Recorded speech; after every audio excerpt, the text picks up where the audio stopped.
Congratulations on the win. Could that fight have gone any better, handing Gilbert Burns the first stoppage loss of his career? Oh, was it? I was unaware of that. Yeah, like the win was good.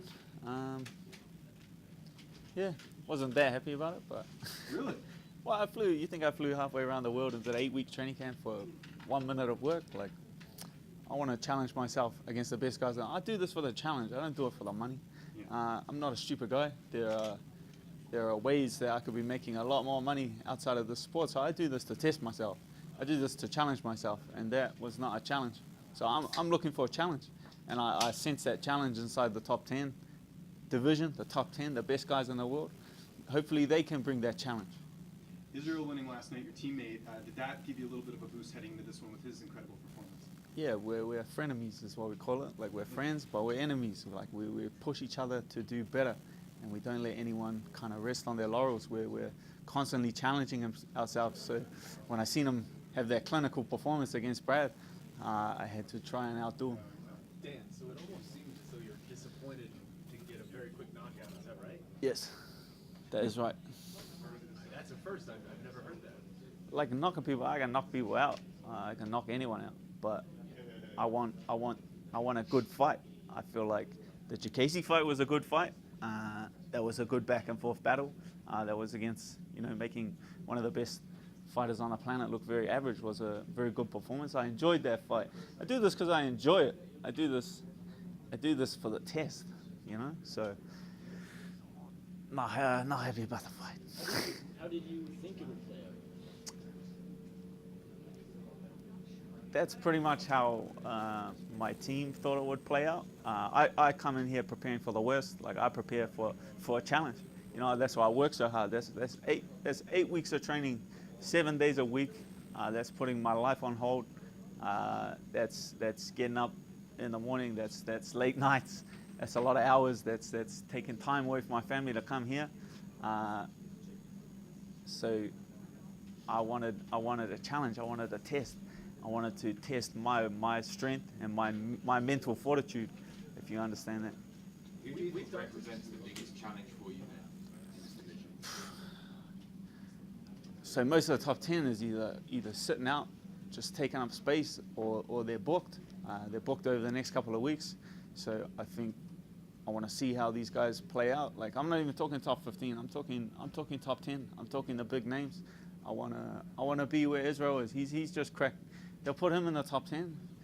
I want in the rankings. I want top 10. I want the same things. Like, I feel like I'm just as talented. I'm just as good, but I feel like I should be getting the same respect.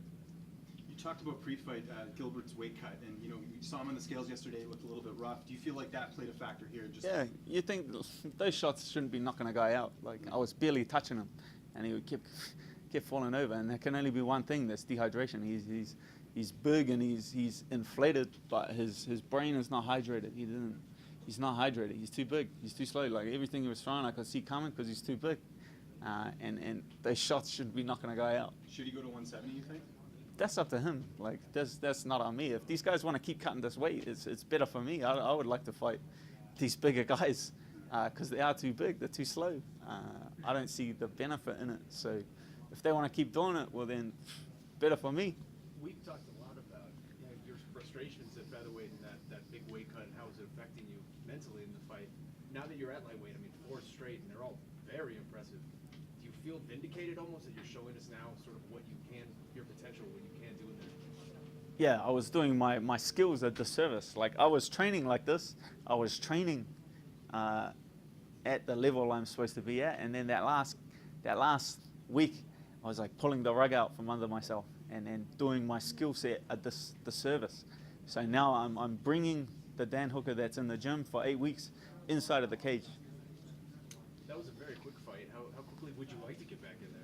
Tonight, tomorrow, next week. Like, I would get back in there straight away. I say I want a top 10, but I ain't sitting around. Like, if you want to fight and you're thinking of a date, shoot me a message. I don't turn down fights. Sean Shelby knows that. Every name he's ever sent me, I've accepted. So let's do it again. You say you're looking for a challenge. Who do you think is the toughest kind of challenge for you in that top 10? I have no idea. Obviously, I can't predict who's going to be a good fight. Like, we just got to get in there. They say the top 10. They say the top 10 is the best guys in the world, and the guy who holds the belt, the champion, is the best fighter on the planet. I want to prove myself as the best fighter on the planet, so I want to work my way towards that guy. And if they keep giving me these other guys that aren't on my level, the UFC has like a due diligence. I feel like it's health and safety regulation. They're breaking some kind of health and safety code by putting me against these guys. They're getting them hurt. This isn't a game. I can seriously hurt people, so they need to give me someone on my level. You called out Paul Felder after your last fight over Jim Miller. He fights tonight against Mike Perry. Granted, no, it is at welterweight if he moves back down to 155. Is that still a fight that interests you particularly, or is it really just anybody in the rankings you're going after? Look, I called Paul out because he was standing there. I got nothing against the guy, but if we can put that together, let's put that together. You and Izzy now back-to-back nights, combined performances. I mean, it was just ultra impressive. Eugene Behrman wasn't really a name that I think a lot of people knew, and now all of a sudden this gym, both of you guys really coming up. Do you feel a sense of pride sort of showing out for him in the gym and all this coaching stuff?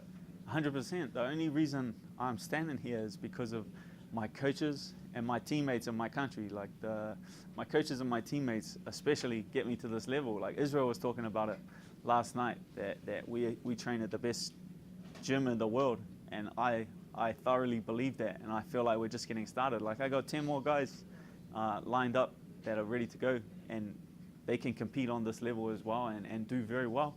So I feel like City Kickboxing is moving its way to being a world force.